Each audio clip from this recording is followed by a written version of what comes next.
a gente dá início aqui a um primeiro encontro, e eu agradeço o convite de poder moderar. É um prazer também aceitar o convite aqui do Edson e de todo o time do escritório de vocês.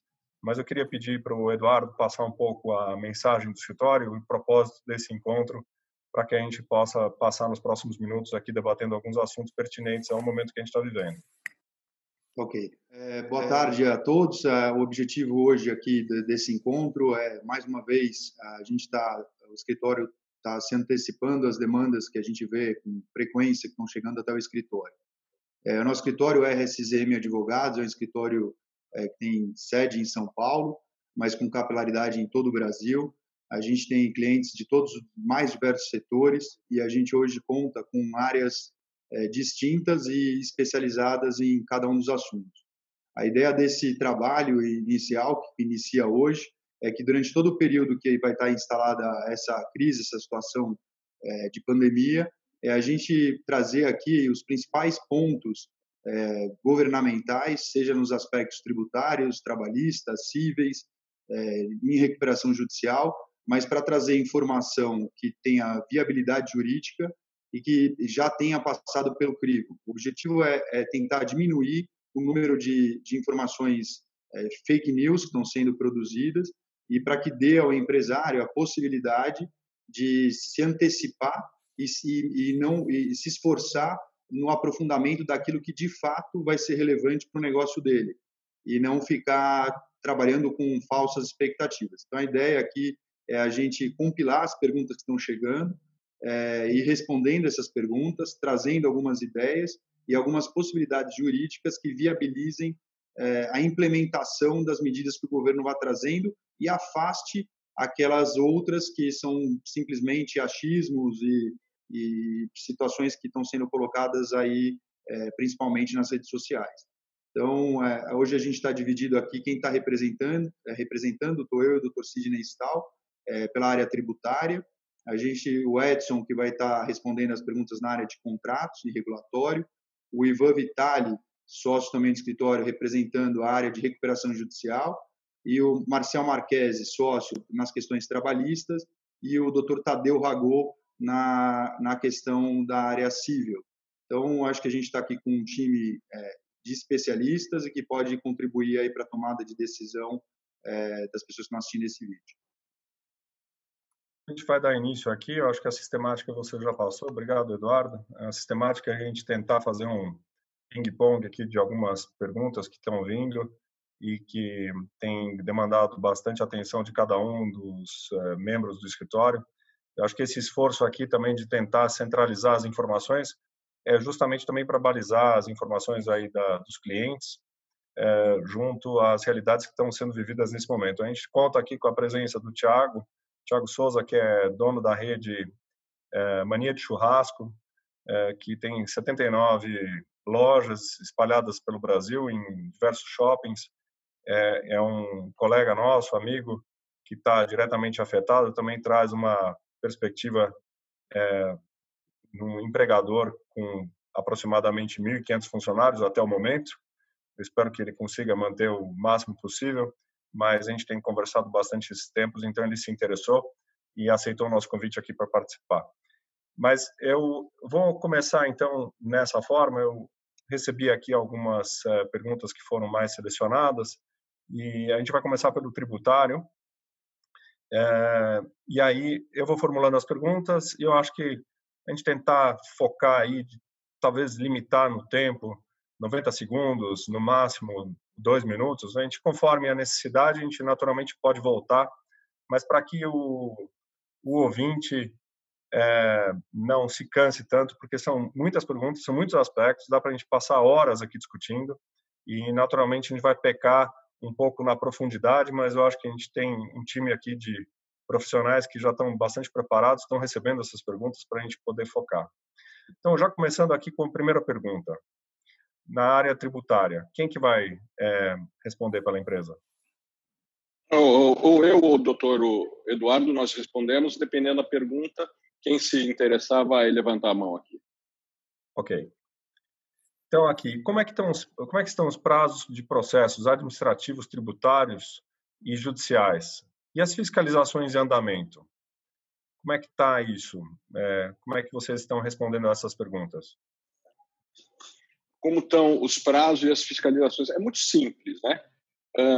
Os prazos para os processos administrativos federais e para os processos judiciais estão parados, não há mais processo em andamento neste momento. No caso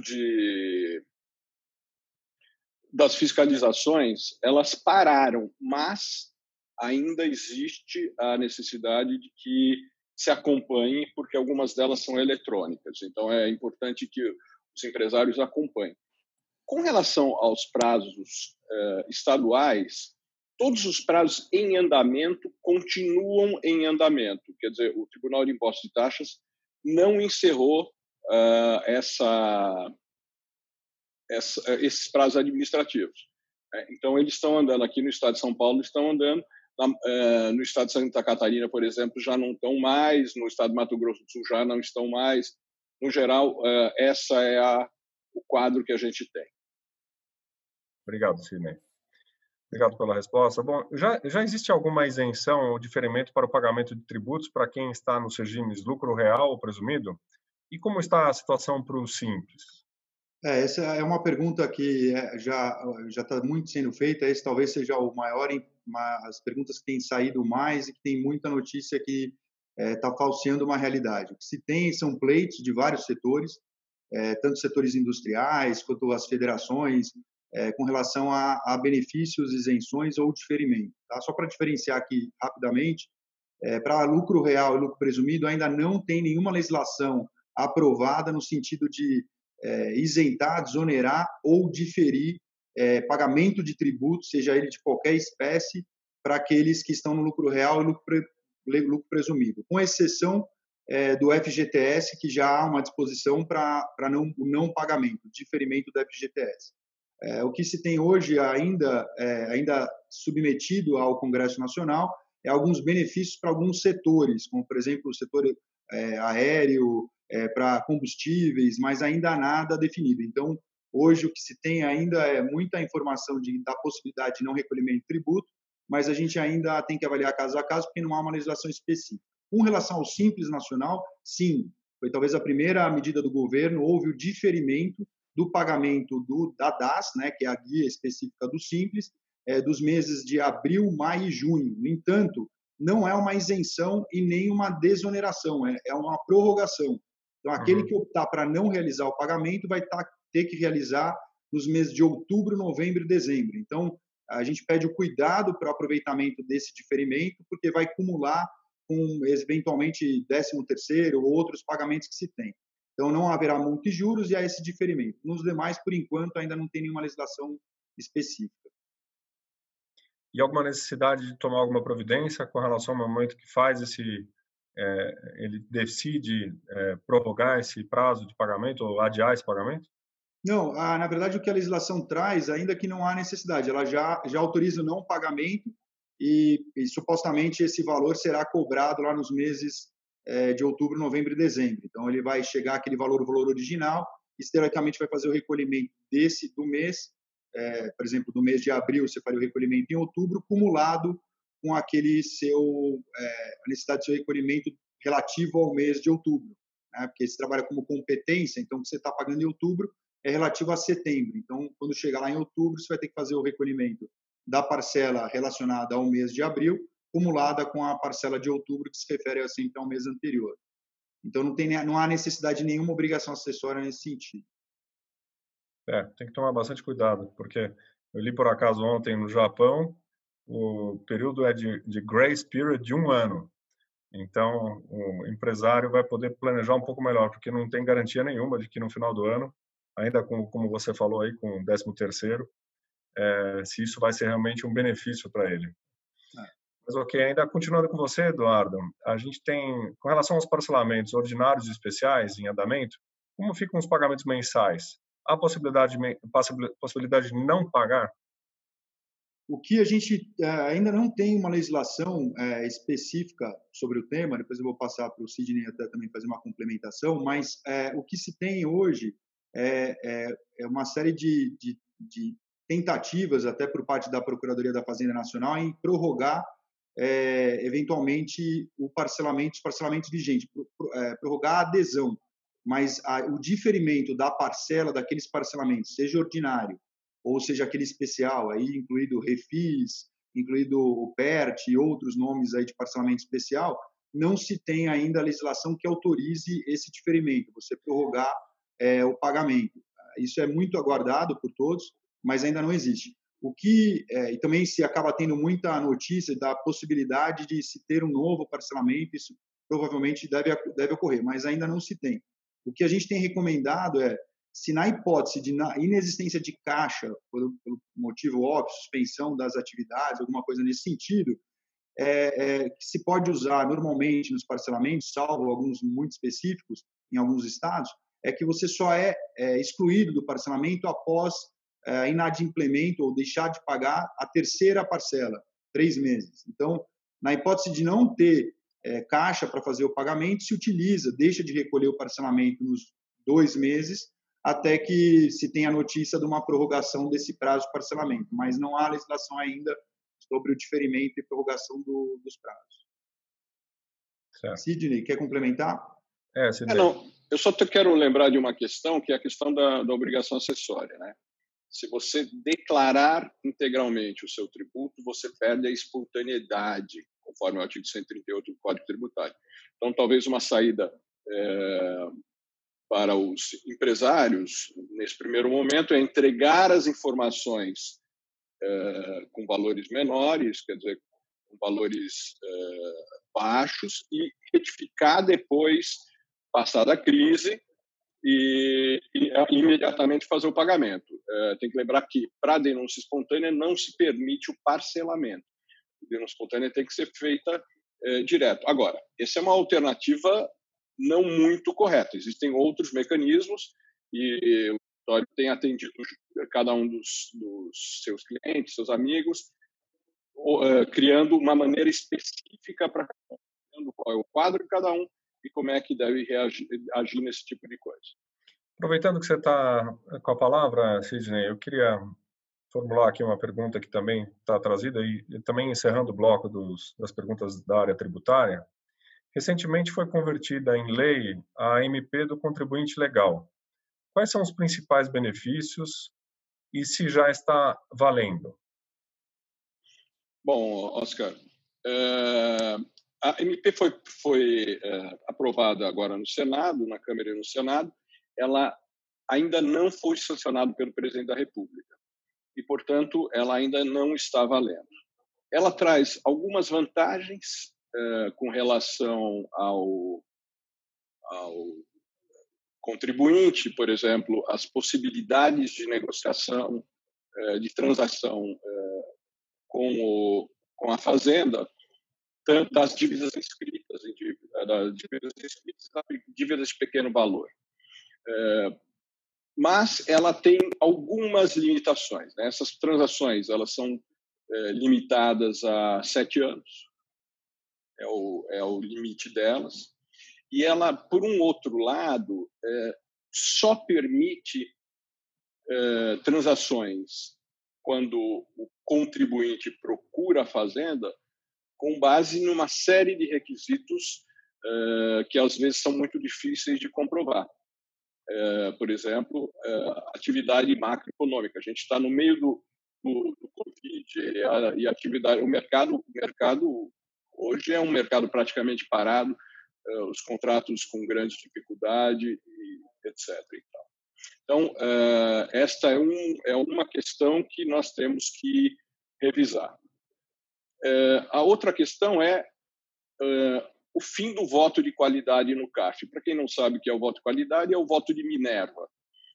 As turmas do CARF, nesse momento, são formadas por 8 pessoas, 4 representantes contribuintes, 4 representantes da Fazenda e fiscais, né?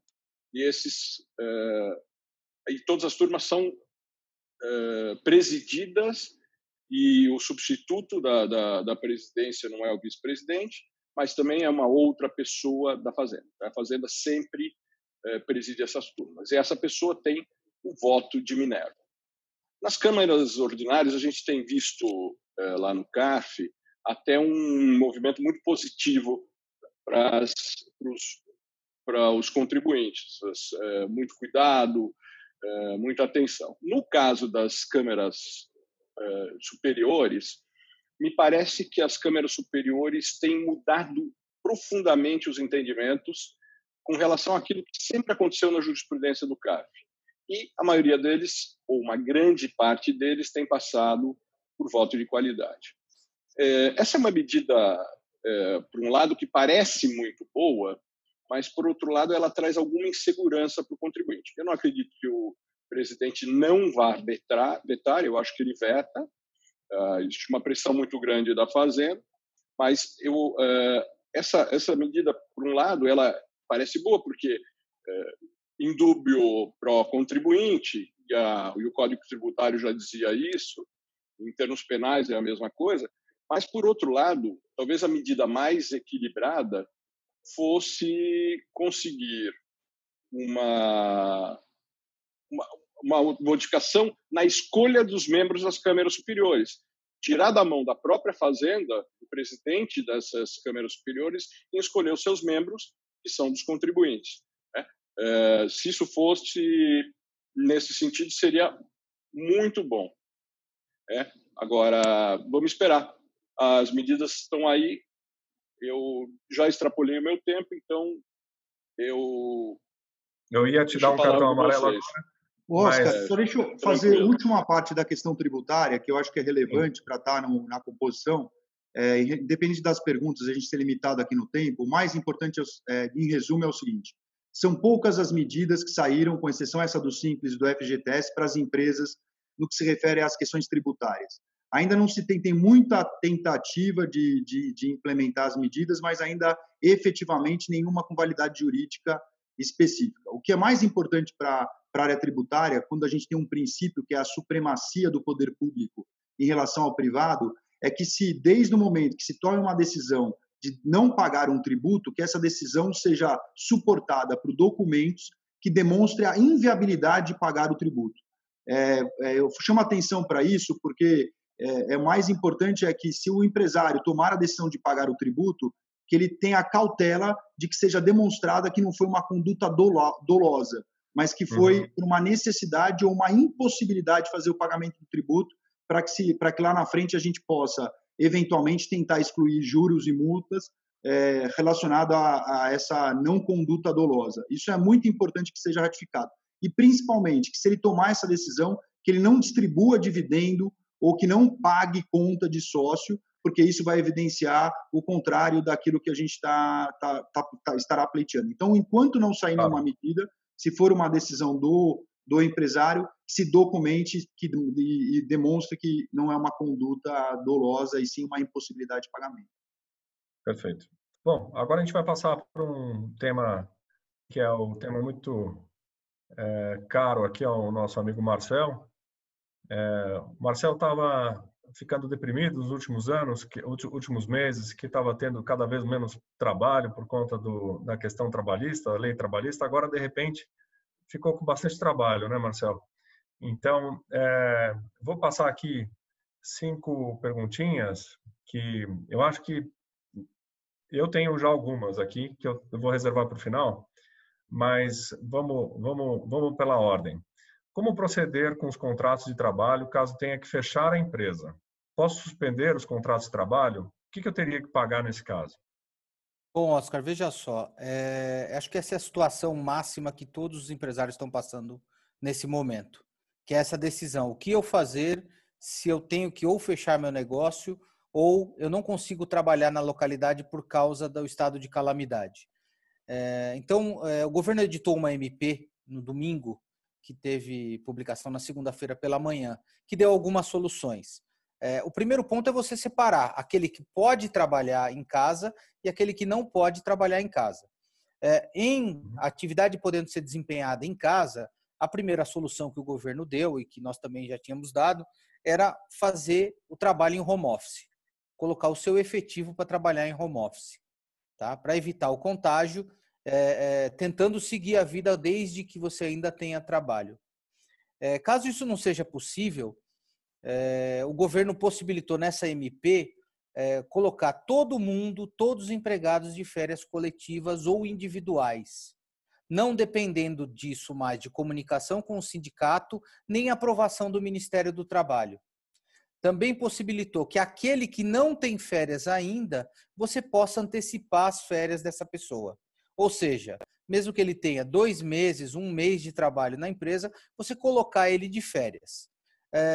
Você vai me perguntar, mas qual a vantagem disso se eu tenho que pagar as férias de forma antecipada?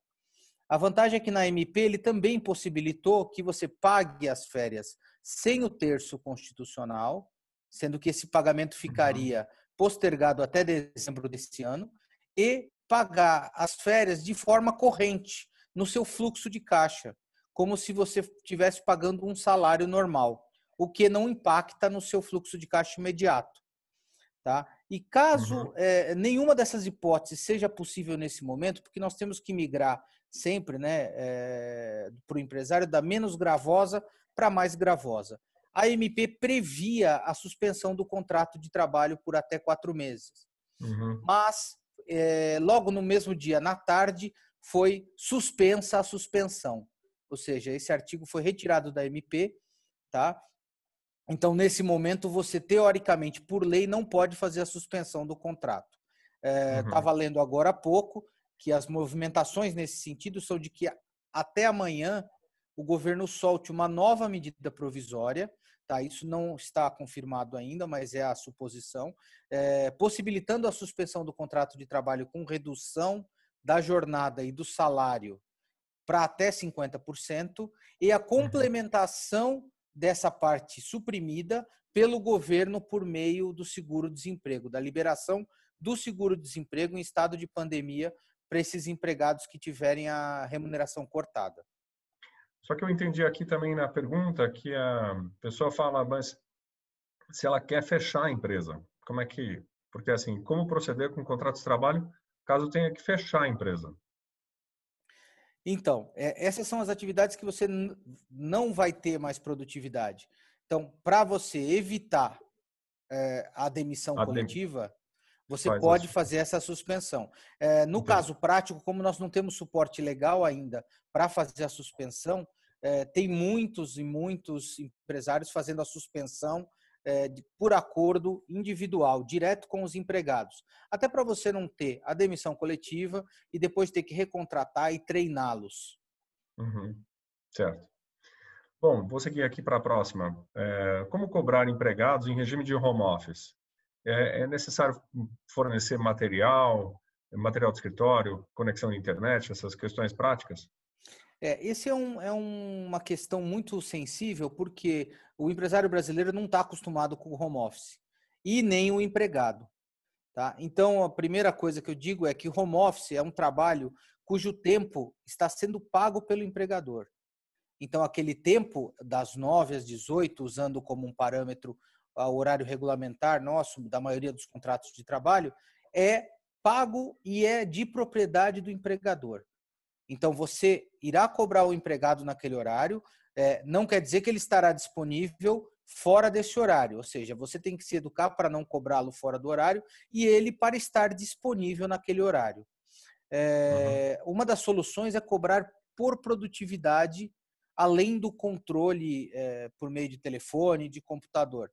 Você pode cobrar pela produtividade de entrega daquele trabalho, pelo fluxo que ele normalmente entregaria estando no escritório. E a lei, que inclusive nós tivemos a oportunidade de dar uma palestra junto consigo, a lei nova, que foi a reforma trabalhista, já previu o teletrabalho, que seria o home office, com o fornecimento pelo empregador de toda a estrutura necessária para que ele trabalhe da casa dele, desde material como computador, papel e lápis, até o pagamento da luz e da internet para aquela pessoa poder desempenhar a sua função em casa. Certo. Bom, e você já respondeu na primeira parte um pouco, deu uma pista aqui da terceira pergunta que eu tenho, que como posso reduzir a jornada de trabalho das pessoas? E o salário, nesse caso, como é que fica? Nós estamos aguardando essa MP de amanhã para ver qual é a nova posição que nós vamos tomar a respeito, mas existia na legislação trabalhista já uma previsão para estado de calamidade pública, onde você pode sim já reduzir em 25% a remuneração, tá, do funcionário que tiver o seu contrato suspenso ou de jornada reduzida. Tá? Ela, assim, em 22 anos de advocacia, eu nunca vi ser utilizada, mas tem gente já fazendo uso dela inicialmente para aguardar a legislação superveniente que deve chegar amanhã ou até segunda-feira. Bom, é só uma questão de tempo, porque vai entrar em prática, certo? Se não for uma prática prevista em legislação pertinente de urgência, ela já está sendo adotada na prática, inclusive por sindicatos. Nós firmamos um acordo coletivo para um cliente com um grande sindicato do estado de São Paulo e ele permitindo a redução de 30% da remuneração mediante redução da carga com suspensão do contrato, porque são bens de consumo de venda no comércio, então teria que estar presente. Então, elas vão parar de trabalhar, vão ter 30% de redução até 3 meses de suspensão do contrato. Sendo que a única garantia que o empresário deve ficar atento é que o sindicato coloca que existirá estabilidade no emprego por 1 ano, caso você venha fazer uso desse benefício. Ok. Interessante. Bom, tem mais 2 aqui. Eu preciso efetuar os pagamentos de FGTS e INSS? Veja só, a MP também, como o Eduardo já citou, ela fez a suspensão da exigibilidade da cobrança do fundo de garantia dos meses de março, abril e maio. Competência abril, maio e junho. Tá? Novamente, não é uma isenção, ela só é uma suspensão no pagamento e eles passarão a ser pagos em junho, de julho a dezembro, de forma parcelada em 6 meses. Tá? Isso não se aplica, obviamente, àqueles contratos de rescisão, nos quais você tem que pagar a rescisão imediatamente no momento da rescisão, mas você vai acumular esse recolhimento com o recolhimento já daqueles meses. Na data de ontem, a Caixa Econômica Federal soltou uma portaria dos procedimentos a serem utilizados para essa suspensão. Então, ele tem uma série de exigências, inclusive a comunicação na data do recolhimento de que você não vai fazer o pagamento. Quanto ao INSS, pode perguntar. Agora, você tocou no assunto, porque na rescisão ele não vai poder fazer nenhuma outra providência, ele tem que pagar. Mas digamos que a empresa não tenha caixa. Na minha empresa mesmo, a gente está passando por essa situação. Qual que é o risco de simplesmente parcelar a rescisão? Claro que eu vou aconselhar que procure o advogado, porque nós estamos fazendo uma rescisão coletiva de 40 empregados de um cliente nosso também, chamando o sindicato e fazendo não só o parcelamento da rescisão, mas também da multa do fundo em conjunto, ou na forma de um acordo coletivo para aquelas pessoas, né, um aditamento à convenção coletiva, ou na forma de um acordo judicial, aquela figura nova que já tem 2 anos desde a reforma trabalhista, tá? Para dar a segurança para que os dois recebam e deem a quitação àquilo. Câmara de arbitragem, isso? Não é a Câmara de arbitragem. Você pode fazer arbitragem, de preferência para funcionários que sejam hipersuficientes, que ganhem mais de R$ 9.500 por mês. Para os empregados, digamos assim, hipossuficientes, você pode fazer um acordo junto com o sindicato e homologá-lo diretamente na justiça. Tá? Então, você vai ter uma garantia de coisa julgada, ou seja, quanto àquele empregado, você não terá mais questionamentos. Tá? Quanto ao INSS... Exato, eu ia falar do INSS. Quanto ao INSS, o governo soltou na semana passada uma sugestão um balão de ensaio dizendo que ele ia parar de cobrar o INSS da parte empregadora, é claro, né, até o final da pandemia. o que não se realizou com a emissão da medida provisória. Tá? Então, tudo que está dito na internet, por enquanto, é fake news, até que me saia algo do tributário ou da MP dizendo isso, que é a carga de 28% sobre a folha de pagamento, que seria uma das soluções muito salutares nesse momento, porque o fundo de garantia, nós estamos falando de 8%. Agora, 28% sobre a folha poderia dar uma viabilidade, uma sobrevida ao empresário nesse momento tão necessário. Sim. E com relação às fiscalizações, como é que você está vendo essa questão? No final da MP, nas disposições transitórias, eles colocaram a suspensão dos prazos administrativos do Ministério do Trabalho e que as fiscalizações se atenham ao caráter educativo nesse momento de pandemia, que não seja fiscalizada segurança e medicina do trabalho, isso eu estou dizendo exames periódicos, exames admissionais e demissionais, e que toda a fiscalização venha primeiro com o caráter educativo, educacional do empresário, e não voltada para uma fiscalização excessiva nesse momento. Alguém quer fazer um comentário ainda sobre essa área, que a gente já vai encerrar o trabalhista por hora? Eu acho que tem uma questão que é importante, eu queria trazer.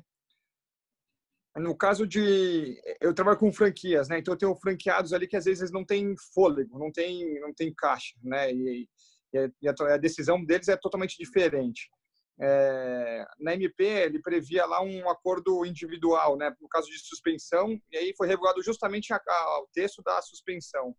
A gente tem, hoje em convenção coletiva, tanto o Sintoresp quanto o Sindifest, eles já prevêem 50% do piso no caso de uma suspensão, né? Mas tem casos de empresários que simplesmente eles não têm fôlego mesmo, e não é porque não querem, né? E eles teriam que tomar uma medida até mais extrema um pouco, né? E então eu acho que a pergunta seria até no sentido de, nesses casos, né? O acordo individual, ele teria ele valeria de algo lá na frente, né? Uma vez que nada hoje rege isso, mais num sentido de evitar demissões e às vezes até não conseguir nem honrar com isso, na verdade, né? Veja só, é curioso, porque nesse momento o que você vai lá na frente, vamos pensar lá na frente, o que o judiciário ou o problema que você vai ter queria proteger seria o quê? A parte social, a da proteção do trabalho. Uhum. Então, o próprio Sintoresp foi um dos que eu fiz acordo para suspender o contrato de trabalho.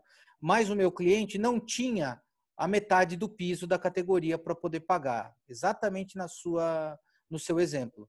E aí ele decidiu por demiti-los e parcelar a rescisão. Só que seria muito melhor se nós tivéssemos um pouco mais de flexibilidade para poder suspender esse contrato de trabalho e preservar esses postos de trabalho que são tão caros, não só aos empregados, mas à sociedade. No comecinho da medida provisória, inseriram, acho que é o artigo 2º, se eu não me engano, dizendo que seria valorizado todo e qualquer acordo individual, independente da participação do sindicato. Não nesses termos, mas o que ele dá? Ele dá uma possibilidade de você fazer esse acordo individual. A garantia é limitada e só o futuro vai dizer o quanto isso vai nos dar segurança. Mas, como eu disse, como você está fazendo o mais importante, que é a proteção do lado social, com um acordo individual, pode ser que isso nos salvaguarde no futuro. Tá? Depende da postura, o que o empregado, onde ele quer chegar, o empregador quer chegar, né? Agora, eu queria ainda aproveitar a minha condição. Sim, Ivan. Se você me permitir, eu só queria complementar uma questão aqui. Em tempos de corona, como se demite? Já é possível fazer uma demissão pelo Zoom e depois cuidar disso depois da pandemia? Da parte burocrática? Essa é uma pergunta muito curiosa, porque mesmo que você demita pelo Zoom, você não vai ter como ele assinar o termo de rescisão, que é necessário para o levantamento do seguro-desemprego e do fundo de garantia.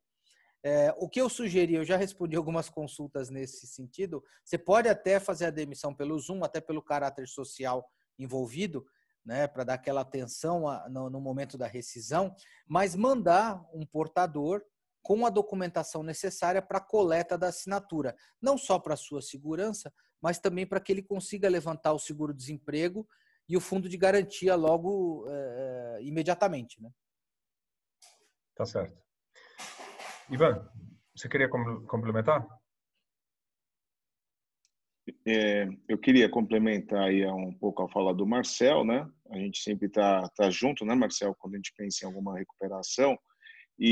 Mas eu queria, dentro da pergunta do Thiago também, só deixar esse link que eu acho importante em relação às verbas rescisórias e pagamento. Na recuperação judicial, caso o empresário optar por esse procedimento, né, que ele não deve só optar por causa das verbas rescisórias, é uma questão muito mais ampla a ser discutida. Mas em relação à recuperação judicial, caso ele optar por esse procedimento, ele vai poder pagar essas verbas rescisórias 6 meses após o deferimento dessa recuperação em até 1 ano. E o que é muito importante aí para os pequenos empresários, eles terem conhecimento disso. Se for uma ME ou uma EPP e optar pelo regime especial da recuperação destes entes, da microempresa e empresa de pequeno porte, ele vai ter uma carência mínima aí de 180 dias para pagar, podendo parcelar em 36 parcelas corrigidas pela Selic. Tá? Só queria fazer essa complementação em relação à subsunção de verbas rescisórias, caso ocorra a demissão, para quem optar por recuperação, que eu acho que tem o link total aí com o que vocês estavam perguntando e falando, principalmente o Thiago. Tá certo. Bom, então vamos agora para um outro bloco aqui, que é a questão contratual e civil. Quem de vocês vai se habilitar aqui? Eu foco no Edson, foco em quem? Tadeu. Agora estamos disponíveis, aí o Tadeu pode começar, eu entro, a gente se ajuda aqui. Sabe que lá no escritório também a gente tinha esse paradigma que o Brasil não funciona via videoconferência, via home office. De repente, a gente descobriu que isso funciona, né? Agora eu estou tendo o prazer de ter o Tadeu aqui no meio da tela. É interessante ter reuniões dessa forma. Eu até fiz um print screen para depois postar aqui na minha rede social. Tadeu, quais cláusulas devemos observar nos contratos nos quais são relevantes quanto ao tema Covid-19? Oscar, é importante observar que eu não aguardo nenhuma medida do governo federal para a intervenção na iniciativa privada, nas relações entre particulares. Isso porque há um princípio que se observa, que é a intervenção mínima do Estado, do Poder Judiciário, nas relações contratuais. Há, até pela própria Constituição, no artigo 170, uma liberdade de empreendedor. Então, o particular pode empreender dentro de uma atividade lícita, né, sem que haja interferência do Estado. Fica proibido nesse particular. Por essa razão que eu não espero nenhuma medida nesse sentido. Com relação a um contrato, qualquer que seja ele, é necessário que as partes estabeleçam exatamente aquilo que elas desejam, que esperam aguardar da parte contrária. Portanto, um contrato bem feito é aquele contrato onde se exauriu, se esgotou todos os aspectos que lhe interessam e que você poderá cumprir com relação à parte contrária. Uma questão que nos toca agora é a questão da pandemia, obviamente.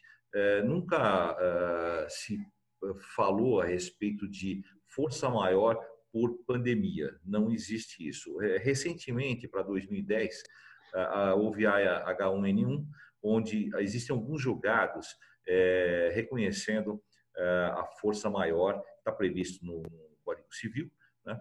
E isentando a parte interessada que a invocou de cumprir a obrigação, ou de cumpri-la, né? Dependendo da situação. No tocante às cláusulas que devemos observar, é importante ressaltar que, além das cláusulas contratuais que você deve fixar e ajustar com a parte contrária, existem os princípios que também regulam a relação contratual, né? Dentre eles, muita preocupação sempre, inclusive pelo judiciário, quando a questão controvertida é submetida a ele, o princípio da boa-fé e o princípio da probidade. É necessário e exigido das partes que elas sempre atuem de forma de boa-fé e observando os princípios do homem probo, né? A probidade, portanto, do indivíduo. Isso é fundamental. Isso não está necessariamente inserido no contrato, mas é obrigatoriamente observado por qualquer uma das partes e levado em consideração sempre pelo Poder Judiciário.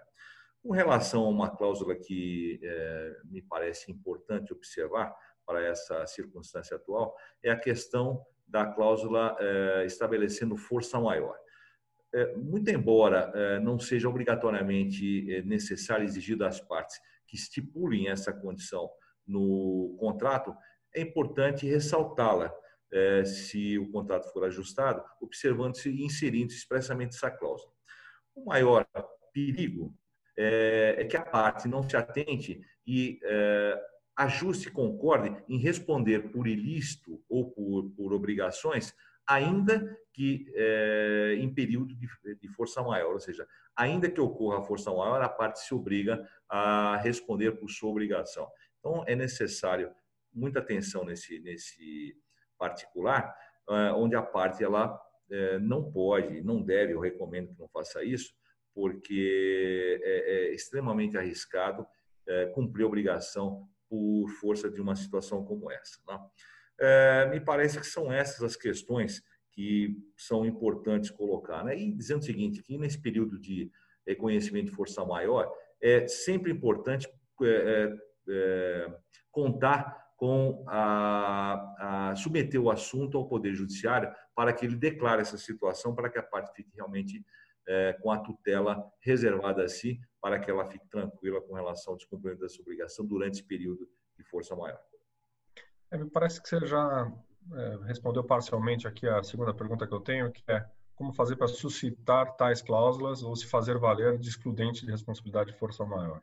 Mas, Oscar, eu até vou aproveitar a oportunidade aí, o Tadeu colocou bem nesse primeiro bloco aí de perguntas, todas as situações, que acho que é importante destacar o seguinte, diferentemente do tributário que está lidando com entes públicos poderosos, estruturados, e, entre aspas, existe uma hipossuficiência, do contribuinte, e no caso trabalhista, onde tem o empregador e o empregado, que também, por princípio, se existe a questão da hipossuficiência, aqui, no que diz na esfera civil, contratual, a gente está falando, entre aspas, também de um certo equilíbrio, né? E aí, a gente tem recebido aqui muitas consultas onde as pessoas querem simplesmente, como se fosse apertar um botão e parar o contrato.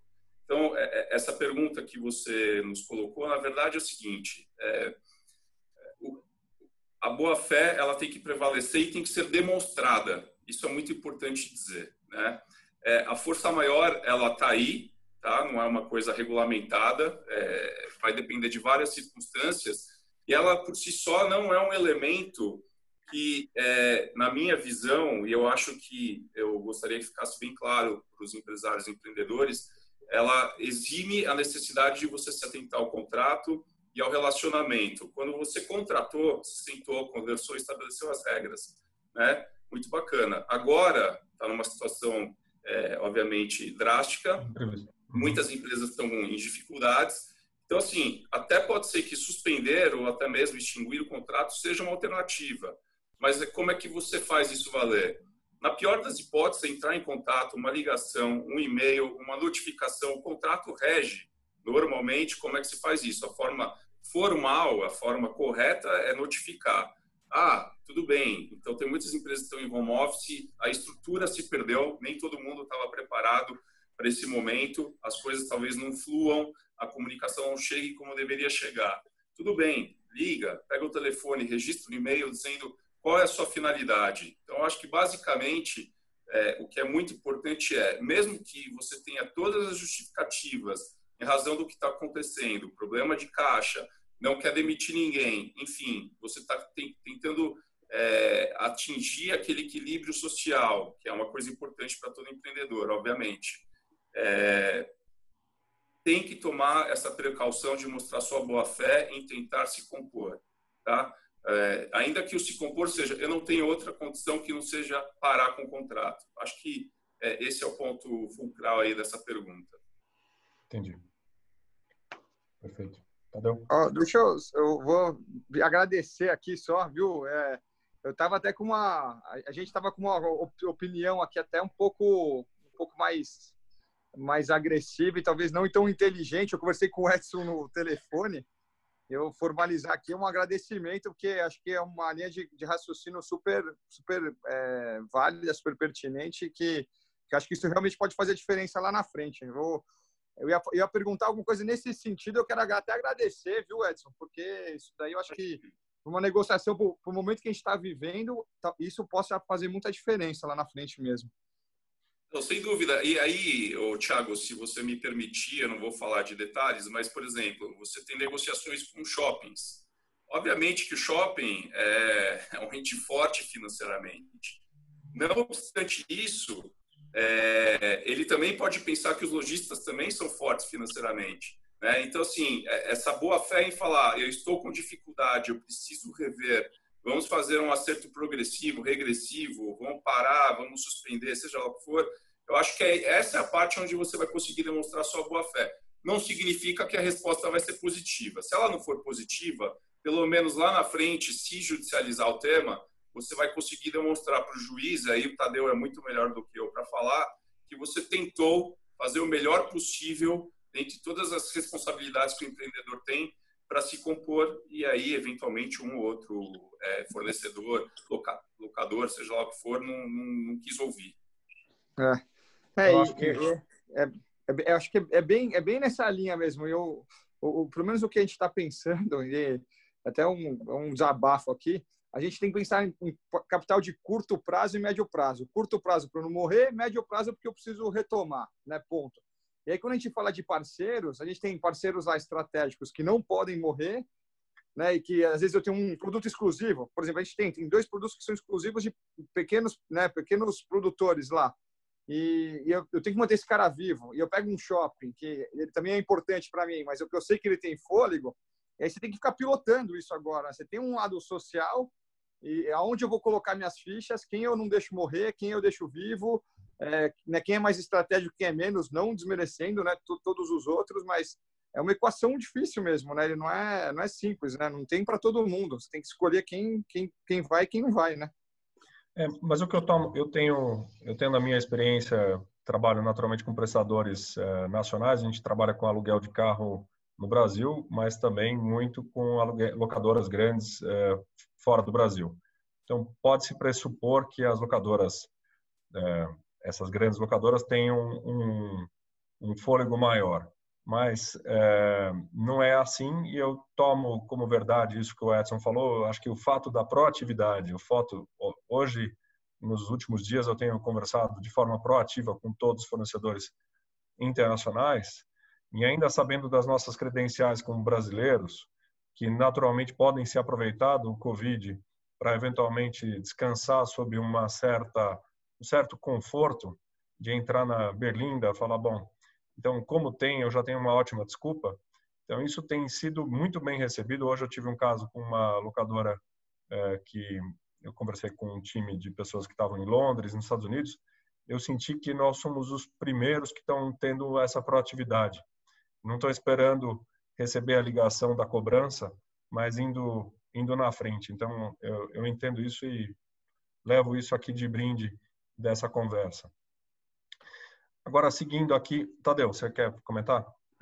Eu queria só complementar o seguinte, dizendo que a boa-fé ela é aferível antes e durante a execução do contrato. Então, essa é uma questão muito importante. Então, se o contratante vai se valer da situação de pandemia, de força maior, ele precisa realmente reunir as informações necessárias para futuramente, e depois de se acautelar com uma notificação, como o Edson disse, né?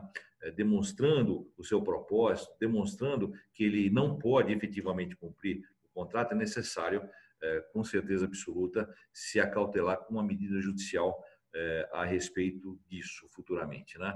Um outro aspecto que eu queria colocar também é que o motivo de força maior, ele exime o cumprimento da obrigação desde que o indivíduo não esteja em mora. Então, invocar o impedimento a um pagamento, por exemplo, cujo vencimento se deu anteriormente ao período de força maior, ele não pode se valer disso. Ele vai ter que responder pela mora, pelos juros decorrentes desse descumprimento da obrigação que nasceu antes do período, né? A força maior ela vale para aqueles que sofrem os efeitos dela no decorrer do cumprimento da obrigação. Certo. Muito bem. Então, vou aqui para a terceira pergunta, que é: posso alegar onerosidade excessiva para tentar revisar os contratos? Qual o entendimento da jurisprudência? Oscar, a onerosidade excessiva, ela se presta para resolver o contrato, por fim ao contrato.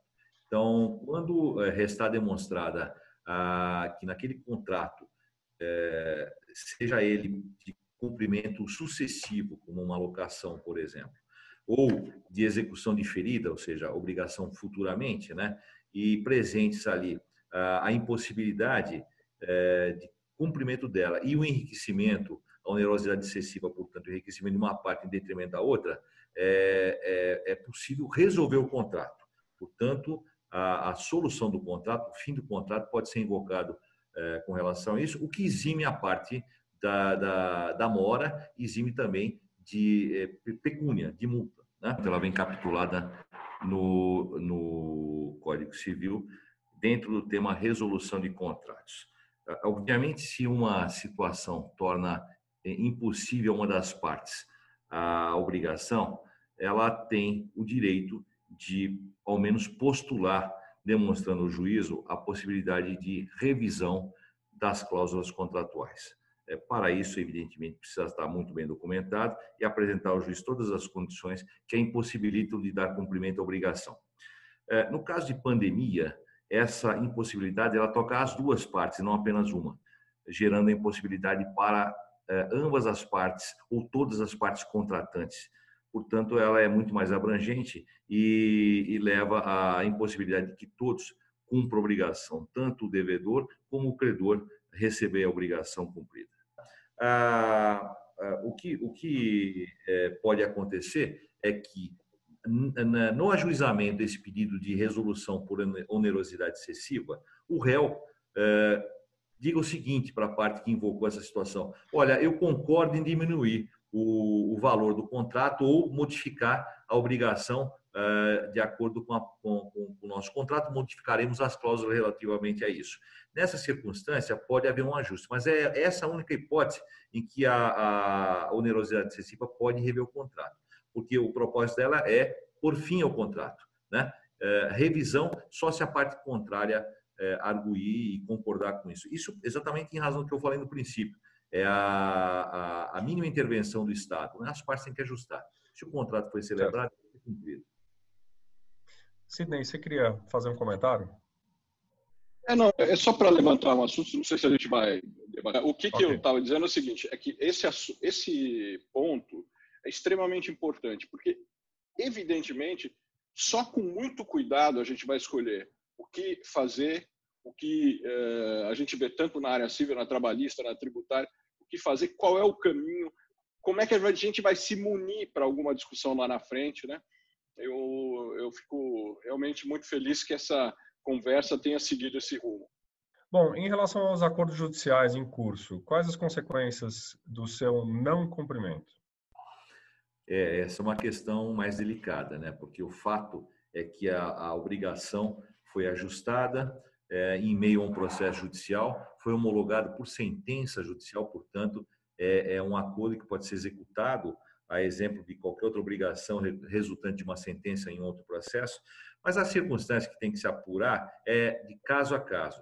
Eu imagino que aquele indivíduo que se obrigou em cumprir uma determinada obrigação ao longo de um determinado período e sobrevém no decorrer desse cumprimento uma situação como esta, né, ele encontra-se na mesma situação de impossibilidade de cumprimento dessa obrigação. Então, essa situação, assim como aquela que nós falamos há pouco, deve ser muito bem demonstrada, porque, evidentemente, se é uma obrigação de entregar uma coisa, uma obrigação de fazer, ele não tem meios para isso, porque os seus funcionários não estão trabalhando, a sua fábrica está parada, e se, por outro lado, for uma obrigação pecuniária de pagar, por exemplo, de restituir valor, ele deve demonstrar a sua impossibilidade de pagar o valor, porque ele não conseguiu realizar esse numerário suficientemente para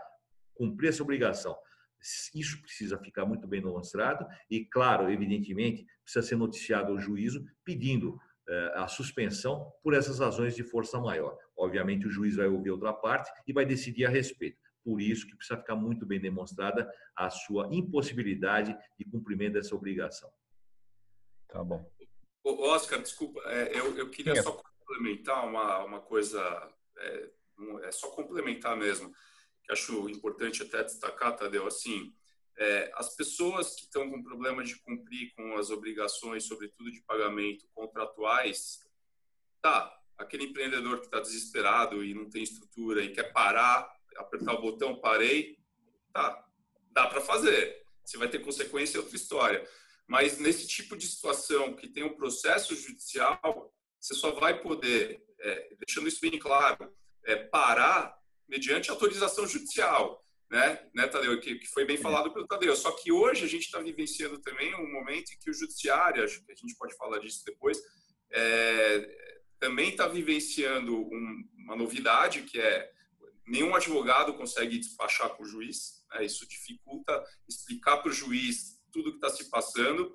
O juiz fica muito difícil para o juiz avaliar cada pedido sem uma explicação no detalhe. Então, assim, essa é uma circunstância realmente muito delicada que, infelizmente, a gente tem recebido muita demanda e não é de rápida solução, mas tem solução e tem que ser mediante aprovação judicial.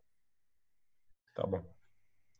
Oscar, só para complementar, desculpe, só até para complementar o complemento do Edson, essa situação é bem delicada mesmo, porque imagina um indivíduo que não tem menor condição de efetuar um pagamento, mas ainda não detém uma autorização judicial para tanto, né? É uma situação realmente que ele precisa tomar uma providência, inclusive do ponto de vista judicial, muito rápida, para que ele tenha ao seu lado assegurado esse direito de suspender a obrigação. Então, é necessário que ele tome uma providência muito rápida no sentido de se acautelar diante daquela impossibilidade de cumprir a obrigação, porque não é uma decisão dele, é uma decisão que ele toma a partir de uma determinada situação que o envolve, mas que tem que ter o reconhecimento do judiciário para dar a ele o respaldo para não cumprir a obrigação durante aquele período.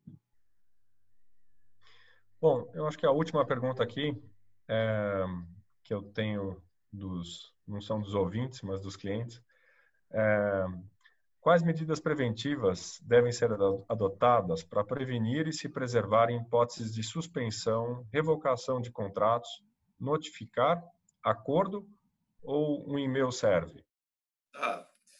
Bom, tomo a liberdade de responder. Eu acho que já até respondi naquela outra pergunta. Veja, a gente tem recebido aqui de alguns clientes, desde multinacional até pequenos clientes, o que acontece? Você tem vários contratos aí, arrendamento, locação, prestação de serviços, segurança, transporte, logística. Então, assim, é muita coisa para em tão pouco tempo. A gente está no começo aí da quarentena, né? Ainda essa quarentena aí chamada de horizontal. Então, assim, as pessoas estão em pânico e elas querem mandar uma carta padrão falando que vai suspender o contrato. Veja só, até pode ser, tá? Mas o ideal é que se olhe contrato por contrato, veja se não tem o risco, como o Tadeu colocou lá atrás, de eventualmente essa empresa não ter assumido os prejuízos, inclusive nesse momento de força maior, e aí verificar quais são os trâmites contrato por contrato. Não dá para fazer, não tem o braço para fazer, não sei, seja lá o que for, tudo bem. E-mail serve. A ligação, ela é um grande passo, mas não fica formalizado. Então, não é eficiente nesse sentido de demonstrar futuramente, desculpe, a sua boa intenção, a sua boa fé. Mas uma carta padrão no última hipótese e e-mail está valendo, tá? Então, acho que é uma ferramenta importante. Perfeito. Bom, eu vou passar agora para o último bloco, que é o bloco da recuperação judicial. Alguém quer fazer algum comentário ainda sobre essa questão aí de contratual e civil? Posso seguir? Você, Tadeu, está sem áudio. Eu me referi às relações de natureza civil, né? Onde as partes têm presumidamente a mesma posição no contrato. Mas existem, a gente não pode esquecer, das relações de consumo, né? Onde a parte hipossuficiente é o consumidor. Então, ela fica mais à mercê de uma situação, até mesmo de, entre aspas, violência, né? Praticada pelo fornecedor, numa situação em que ele não detém tipo de controle nenhum, né? Para isso, existem órgãos criados pelo Código de Defesa do Consumidor, como o PROCON, por exemplo, que pode atuar nesse sentido também, né? E era esse o complemento que eu queria fazer. Certo. Bom, então vamos para a recuperação judicial. O que eu devo fazer para me preparar para uma recuperação? Oscar, o que o empresário tem que fazer antes da gente falar da questão burocrática, procedimental, para ele se preparar para uma recuperação judicial, ele tem que ter a ciência do que ele quer para o futuro, né? Como muitos comentaram aí, em todas as relações, seja tributária, a contratual, seja trabalhista, ele tomar cuidado nas suas atitudes, né? Como eu falo, hoje estamos num barco no alto mar que tinha uma previsão de sol, de mar bom e virou tudo,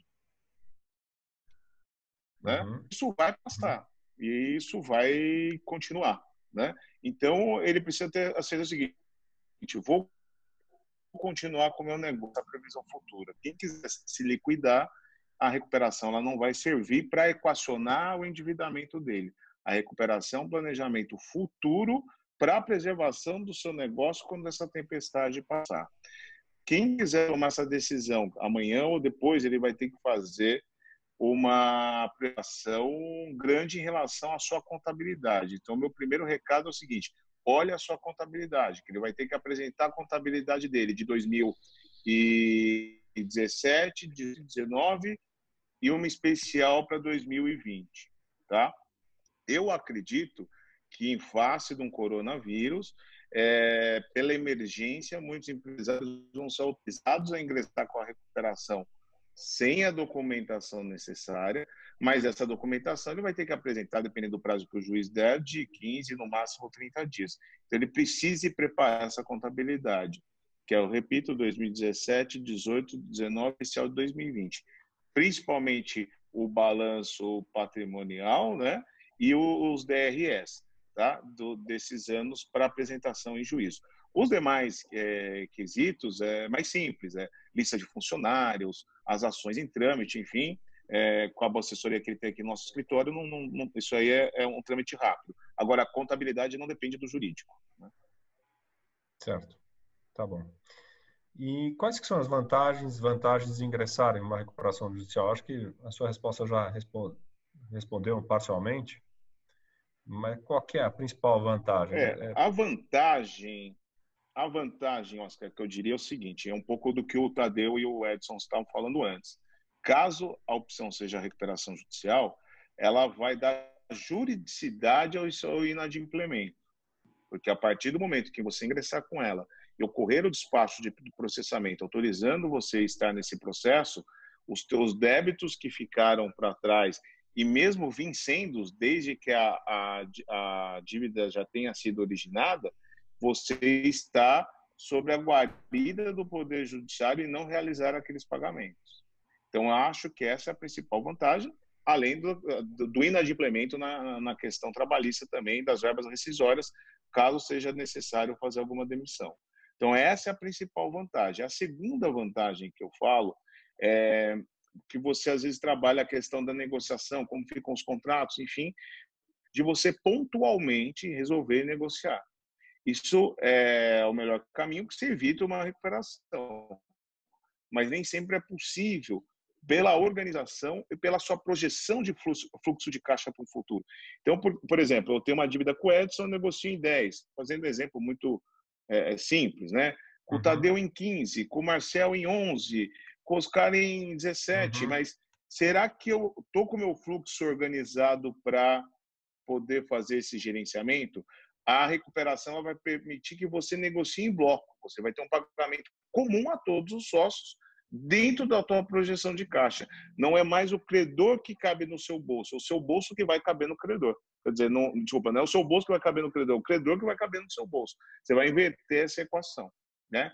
A desvantagem é que a partir do momento que você ingressa com uma recuperação, caso ela não seja aprovada, e a gente já vai falar um pouquinho mais ali na outra pergunta, mas antecipando, ou não seja autorizada pelos credores a desistência dela, ocorre a sua falência, né? Então, não é um processo que é homologado pelo Poder Judiciário sem aprovação dos credores. Você depende da aprovação dos credores para a sua renegociação.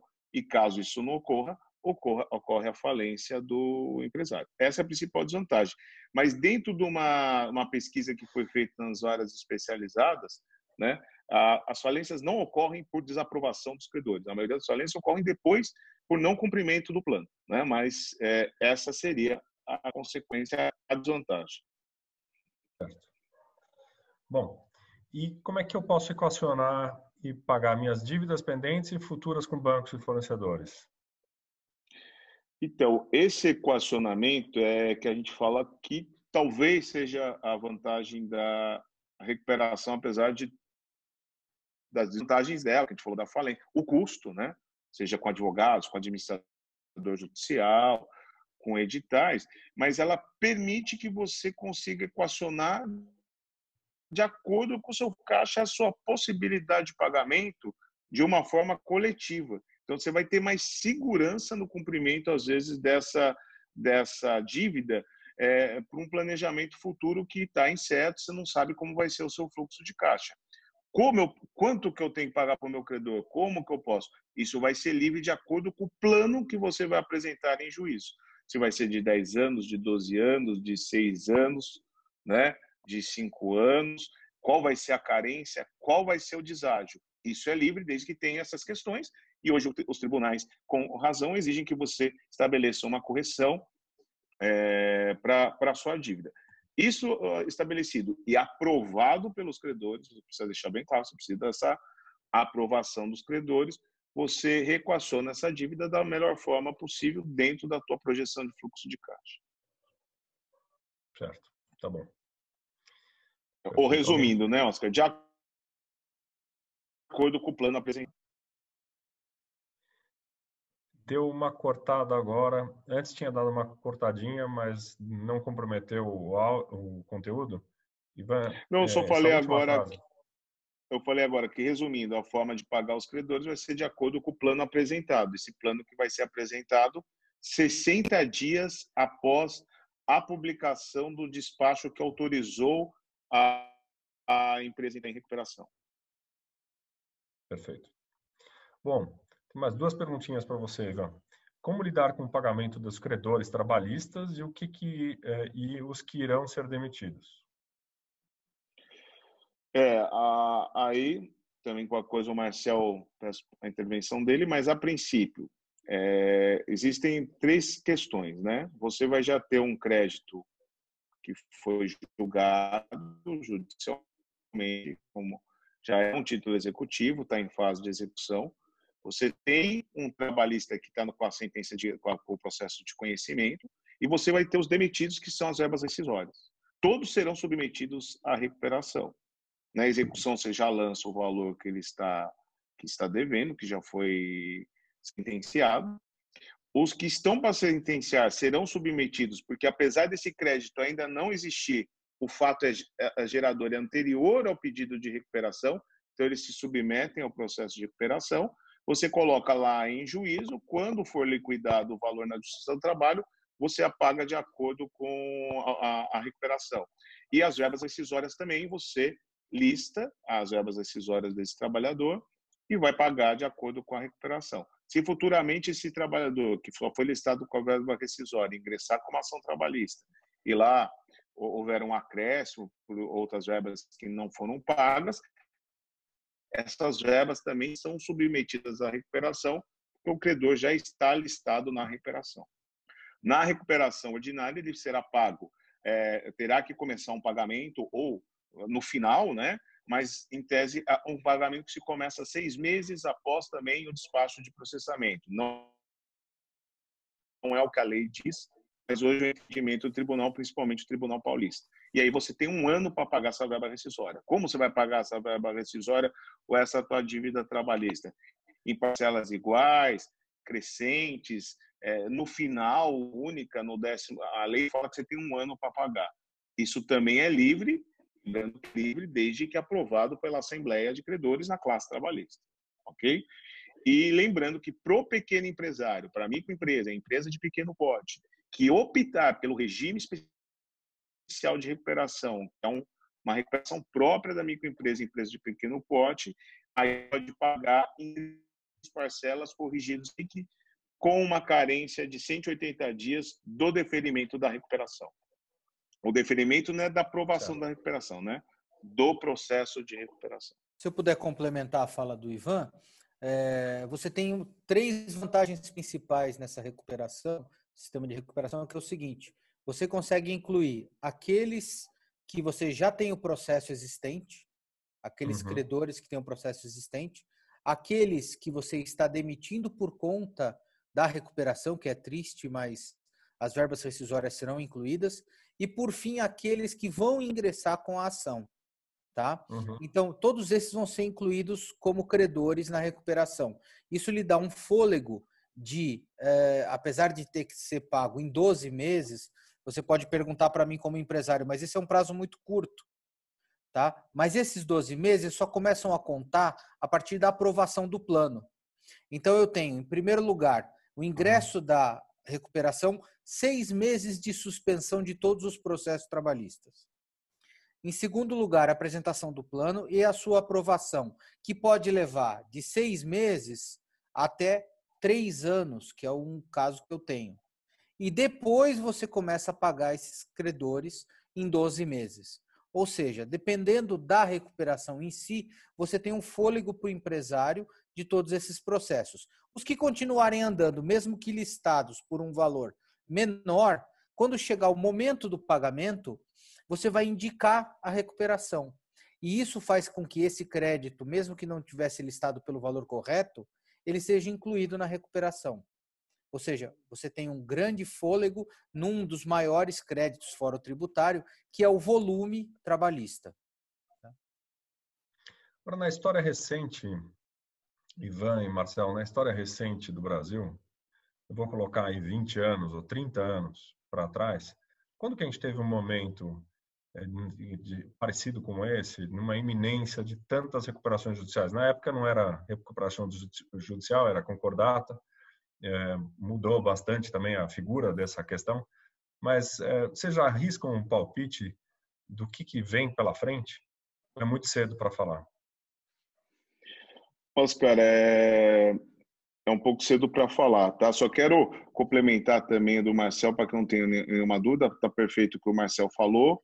Isso hoje para o Brasil. São Paulo hoje tem um entendimento um pouco mais restrito, por exemplo, das verbas rescisórias e de sentenças que já estão liquidadas, que você começa a pagar, né, 6 meses após o despacho de processamento, né? Não é só após a aprovação do plano. Mas isso ainda há uma briga, é o entendimento hoje predominante em São Paulo, não no Brasil. No Brasil, o Marcel está correto, né? Mas ainda tem muita briga ainda nesse sentido, apesar de simulado pelo TJ. Indo na sua linha, Oscar, é complicado a gente falar, né? Concordata, eu sou um pouquinho novo ainda, né? Tenho 46, apesar que eu trabalhei muito com concordata, cheguei a ser comissário de concordata, então nunca peguei esse auge da concordata. Eu, apesar de ter trabalhado já com falência e na época concordata desde da faculdade, né? Eu peguei a decadência da concordata, o clamor para entrar na recuperação judicial. Então, peguei bem essa nova fase. Essa fase ela tem o seu ápice aí, o começo dela, e vai dar a crise de 2008, onde dá um baque, né? A Lava Jato foi outro momento que realmente, em circunstâncias da Lava Jato e das empresas correlatas às grandes consultoras, teve, e está vindo essa nova onda que a gente não sabe até que ponto eu não estou falando isso de uma forma egoística, falar tomara que tenha recuperações, mas tomara que tenham recuperações saudáveis, porque o nosso medo é que não existam recuperações pela possibilidade das empresas não se recuperarem, né? Porque ninguém pode entrar num processo de recuperação se ele não tiver perspectiva de recuperação. Se ele tiver perspectiva de fechamento ou de falência, ele não vai optar por esse regime, tá certo? Então, são essas 3 fases que a gente fala, né? Um plano cruzado, enfim, eu ainda não estava na faculdade, não posso te precisar, né? Mas dentro desses 3 períodos foi isso que eu posso salientar, tá certo?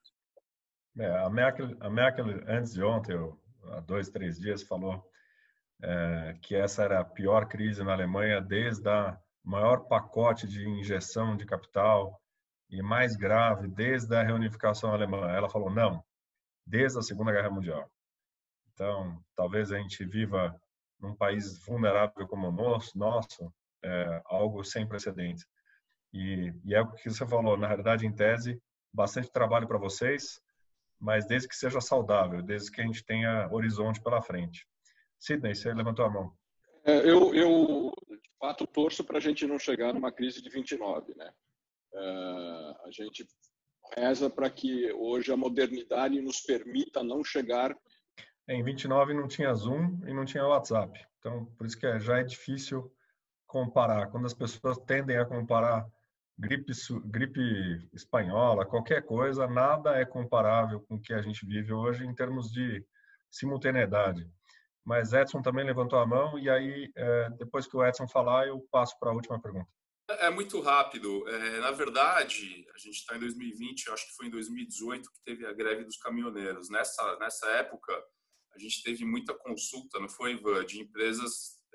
O alarme, a minha sensação, tirando a questão sanitária, obviamente, de saúde, de vida, que hoje em dia está em voga, naquela época, assim, o impacto econômico, ele, para mim, deu a sensação que foi mais alarmista até do que agora.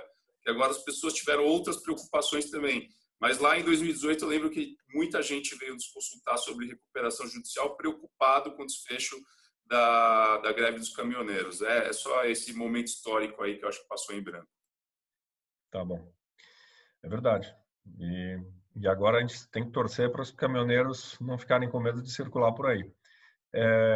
Como funciona o procedimento de uma recuperação judicial? Posso futuramente desistir do processo?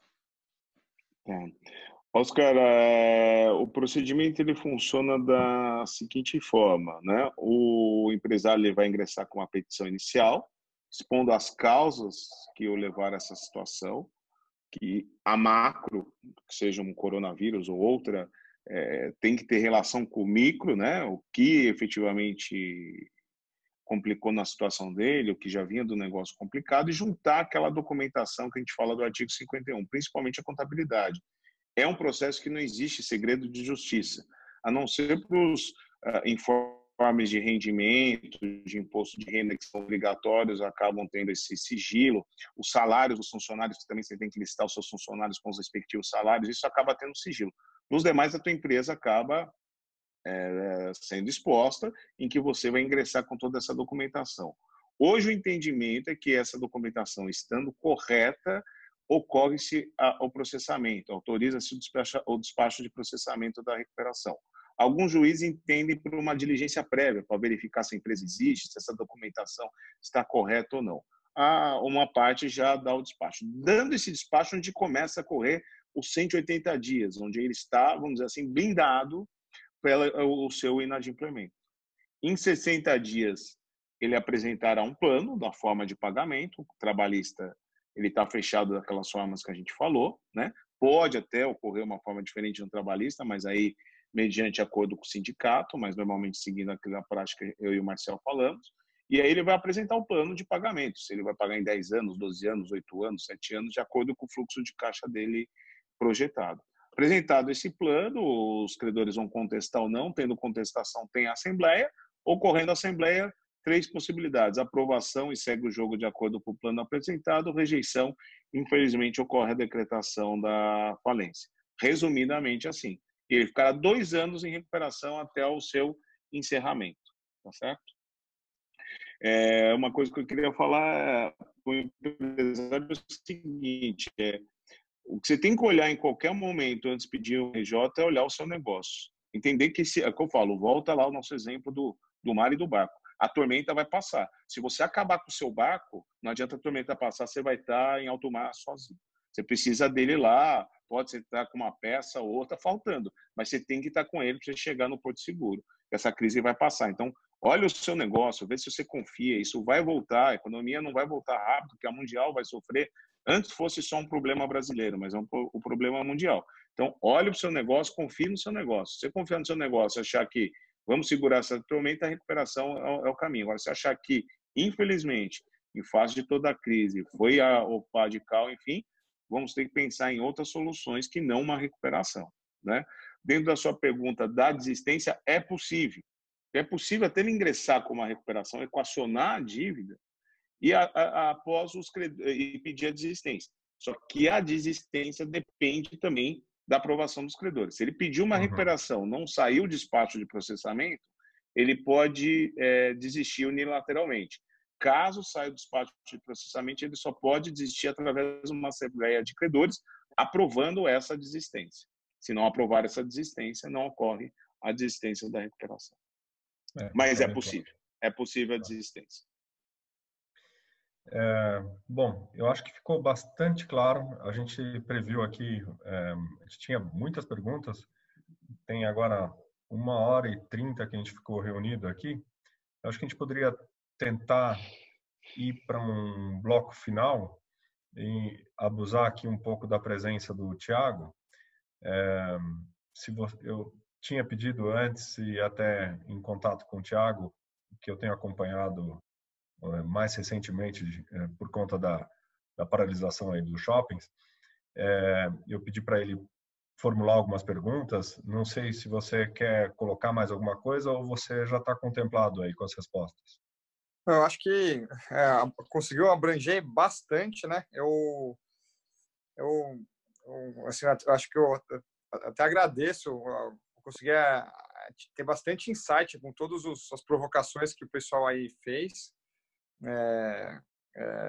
Realmente, assim, eu acho que tudo ainda é muito incerto, né?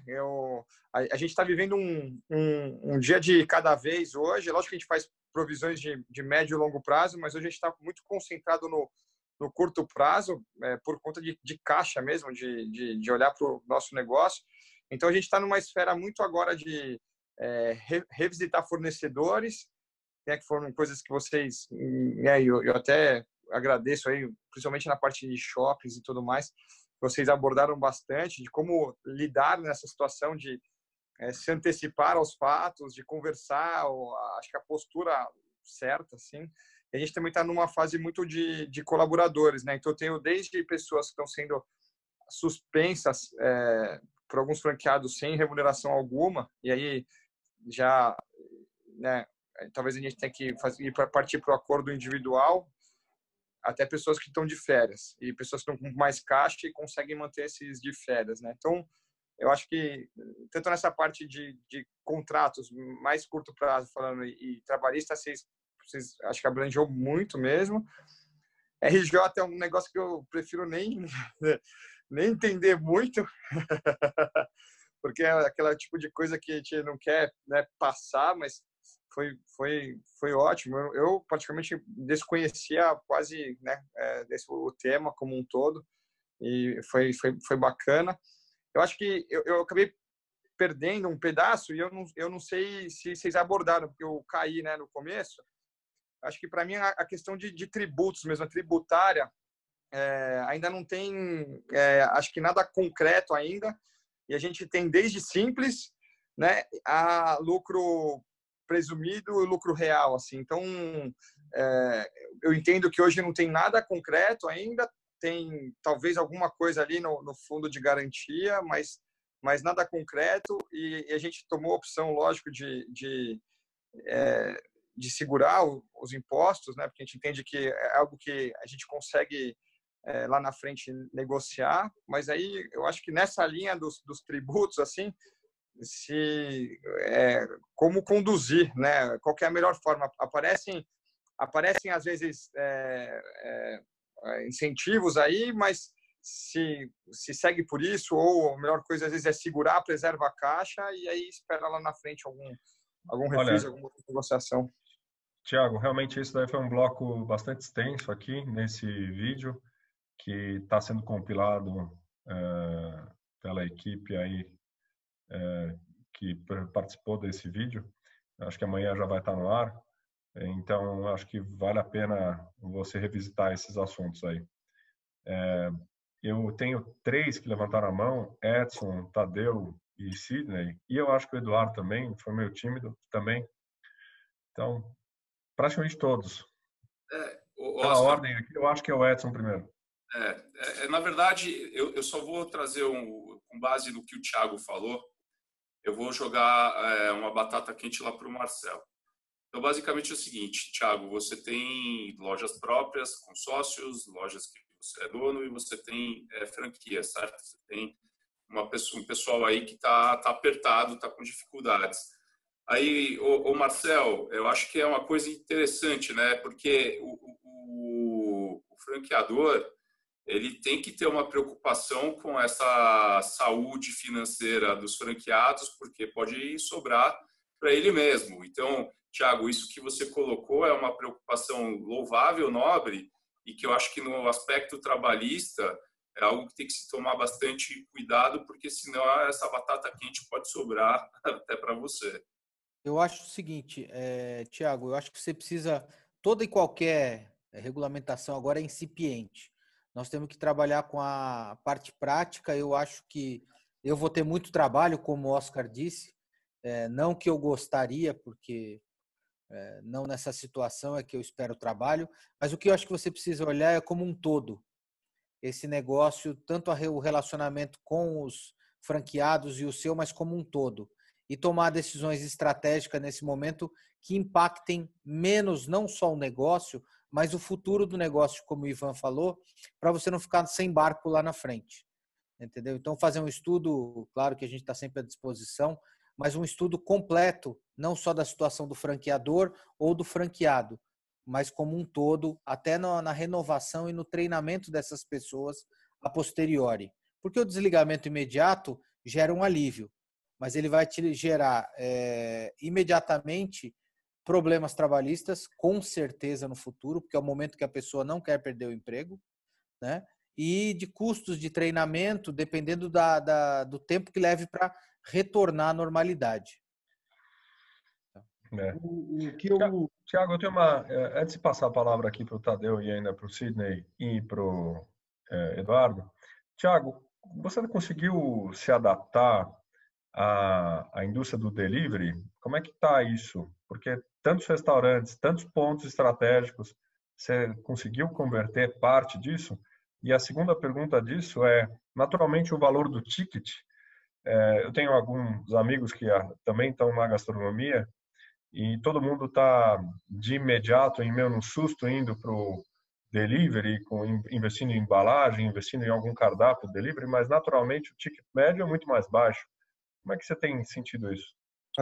Bom, Oscar, o delivery é um assunto que a gente discute bastante, né? Ele é uma realidade hoje. Se fosse falar de delivery há alguns anos atrás, a gente falaria que talvez jamais teríamos delivery, né? E hoje, talvez o discurso ainda não temos delivery, né?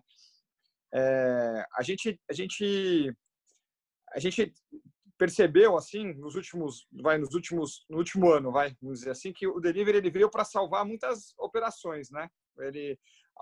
Várias redes que não vinham bem usaram o delivery como um recurso para resolver um problema, né? E até a gente, como vinha vindo bem, a gente optou falou, vamos fazer o delivery não como uma salvação, mas como um complemento. Então a gente se permitiu estudar, se preparar, e a gente está trabalhando nisso ainda. Ele não está necessariamente pronto, mas a gente tem algo que já daria para pilotar. Na verdade, a gente chegou a testar 4 lojas, né? Mas com o que está acontecendo agora, o que a gente tem percebido é que mesmo quem operava bem delivery já, né, teve um decréscimo né? Então, alguns estão usando o delivery para manter vivo e ter minimamente uma receita, mas existem custos para você manter um delivery vivo. Ele precisa de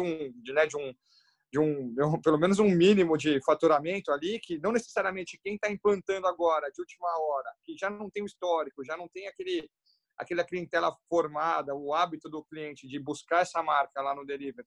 É um esforço muito grande para você conseguir se vender. Então, a gente está percebendo que quem está fazendo esse movimento não necessariamente está conseguindo atingir lá o necessário para manter a saúde do negócio. E quem já vinha fazendo teve um decréscimo, né? Aí eu não posso dizer porque eu não opero, eu não tenho essa inteligência ainda, mas um chute que eu daria é as pessoas estando em casa com receio aí de contaminação e tudo mais. Primeiro, elas vão... E receio de perder os empregos ainda também, né? Que existe isso. E a grande maioria vive numa condição não tão favorável. A gente vive num país com muitas pessoas justas ali financeiramente. O pessoal deve comer mais em casa mesmo, começa a fazer comida em casa, vai pedir uma vez ou outra, mas então a gente está percebendo que talvez ir agora para o delivery vai ser pior até do que não ter começado antes, né? E a gente está esperando. Agora, uma coisa que é um ponto de atenção, né, que eu acho que vale uma possível retomada, eu acho que talvez o delivery comece antes, né? Aí eu acho que isso é chave, assim. As pessoas, talvez vai aquecer antes, porque vai ser curioso ver como é que vai ser a retomada desse negócio. Com certeza vai ser diferente, né? As pessoas vão ter preocupações e receios que hoje elas não têm, vão olhar para coisas e ficar preocupada com ações que hoje não se preocupavam. Então, nós que trabalhamos com alimentação, eu acredito que a gente vai mudar muito o jeito como lida com o cliente. Eu acho que nosso setor vai sofrer uma mudança importante e talvez o delivery vai ser o que primeiro retome, para depois voltar ao físico. Não sei, é um chute, né? Então, o delivery realmente é um negócio que tem que estar no radar, né? É pertinente, assim. Mas a gente não está operando, não estamos trabalhando com delivery ainda, tá? Bom, é bom anotar. Eu acho que todos aqui somos empreendedores. Eu tenho adotado um hábito de um diário de bordo diário para ter até anotações aqui para os meus filhos, até como uma memória desses tempos que a gente está vivendo, porque eu espero que a gente nos próximos 100 anos não tenha de novo isso. Então, que guarde isso na memória. Mas Tadeu, Sidney e Edward, já estava te promovendo para inglês. Eu acho que a gente pode encerrar, se vocês me permitem, com as palavras finais aí de vocês. Tadeu, Sidney, Eduardo. Sim. Bom. Eu vou só fazer uma parte final aí que eu acho só importante aí para o Thiago, só como recomendação mesmo, que você até disse a questão tributária. A gente sabe que isso é até uma questão cultural e é o que deve ser feito mesmo na inexistência de caixa, mas o que eu acho que é importante ressalvar é uma coisa diferente em relação aos seus franqueados e você como franqueador. Eu acho só que tem que tomar um certo cuidado para você orientar ou deixar de orientar eles para não recolher tributo. Eu acho que esse é uma situação que, se você passar isso de forma formal para os seus franqueados, não que há uma responsabilidade direta, mas pode ser interpretado amanhã como uma situação ou alguma má orientação que foi parte de vocês. Acho que essas decisões, principalmente dos franqueados, elas têm que ser individualizadas. O que eu recomendo que você faça junte esses documentos provando a impossibilidade de pagar tributo, isso é importante, mas, por outro lado, que você centralize a tomada de decisão no que se refere às legislações e informações que estão vindo. Então, para que você evite, por exemplo, de um franqueado comprar um precatório, um título podre, de um oportunista que nesse momento vai estar ofertando como forma ou milagre para não pagamento de tributo.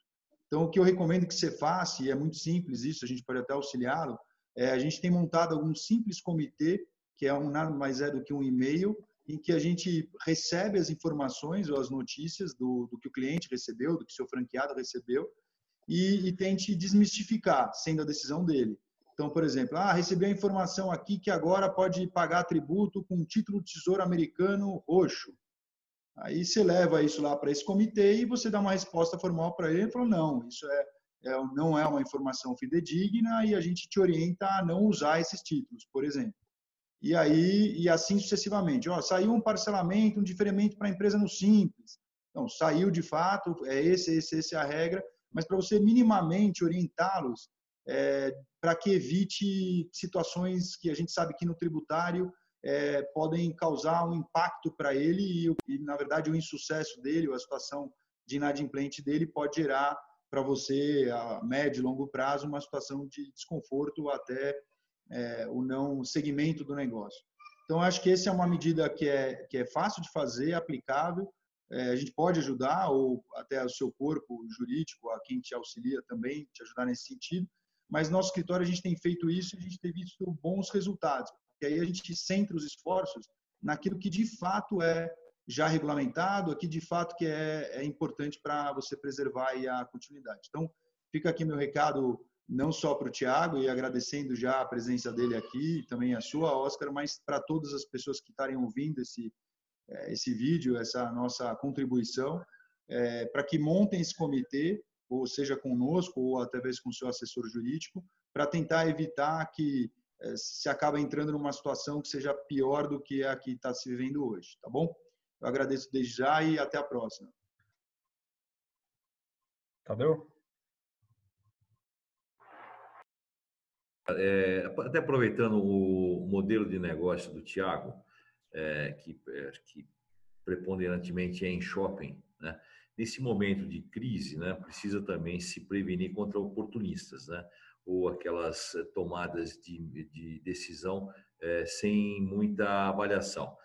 Me refiro a, por exemplo, tomar alguma medida judicial, eventualmente por uma associação de lojistas para proteger algum direito dos locatários de um shopping center, por exemplo. É necessário verificar se essa associação, por exemplo, tem legitimidade para propor ação, se ela está autorizada no seu estatuto, né, a tomar essas providências em nome de seus associados, porque o fato de reunir os locatários em uma associação de locatários de shopping não é suficiente para autorizá-la a falar em nome de todos perante o judiciário. Então, todos esses cuidados têm que ser tomados para que não haja futuramente um insucesso na ação, inclusive com sucumbência, que é exatamente a verba que se paga quem perde ao advogado da parte contrária. É uma cautela a mais que tem que se tomar. Bom, vocês ainda... Eu queria deixar o Sidney por último, mas eu queria também... Ivan, você quer falar uma última palavra? Marcel, já podemos encerrar? Ok. Dou-lhe uma, dou-lhe duas. Você ainda vai falar alguma coisa, Marcelo? Então eu falo rapidinho. Okay. O que eu tinha que falar é o seguinte: essa iniciativa da gente parar na frente do computador, gravar alguma coisa, passar para as pessoas, a gente vai fazer isso. Essa foi bastante longo, mas nas próximas semanas a gente também vai fazer menores para tratar de problemas pontuais. O que eu digo para as pessoas foi o que o Eduardo acabou de deixar bem claro. Não deixe para depois, né? Consulte seu assessor jurídico, consulte economistas. Não deixe de pagar o advogado. Não deixe de pagar o advogado, muito importante, né? Eu, em geral, sou muito conhecido por contar piadas, ter muito bom humor. Dessa vez eu fui muito sério dessa reunião, porque eu sei que o assunto é muito sério, né? Eu espero que nas próximas vezes eu tenha a possibilidade de contar alguma piada. Próxima vez a gente Oscar, tem que misturar um pouco. Só tem rapazes aqui. Próxima vez a gente também tem uma representatividade um pouco maior aqui da sociedade, mas eu acho que valeu muito como um exercício aqui de última hora e eu gostei bastante do formato, aprendi bastante com vocês e eu espero reencontrá-los em breve. Agradecemos aí pela mediação, pela participação sua e do Thiago. Espero poder contar na próxima semana aí com a presença de vocês novamente. deixando claro que o escritório ele está trabalhando com o que tem, com o que existe de legislação, sem nenhuma aventura, sem nenhuma invenção. E, no fundo, são condutas. Acho que as condutas de cada um vai contar muito para o resultado futuro, para a consequência futura que cada um vai colher. E a gente se coloca à disposição. Obrigado. Obrigado. Boa noite para vocês. Eu vou agradecer também a aula que eu tive aí. Muito obrigado. Muitas cabeças, com muitas informações. Para mim foi um prazer aqui estar com vocês. Depois a gente faz um encontro ao vivo, come um bom churrasco, né, Thiago? Boa, um bom churrasco é comigo, pode deixar. Tá bom. Obrigado. Boa sorte. Tá bom. Tchau, Obrigado. gente. Tchau. Tchau.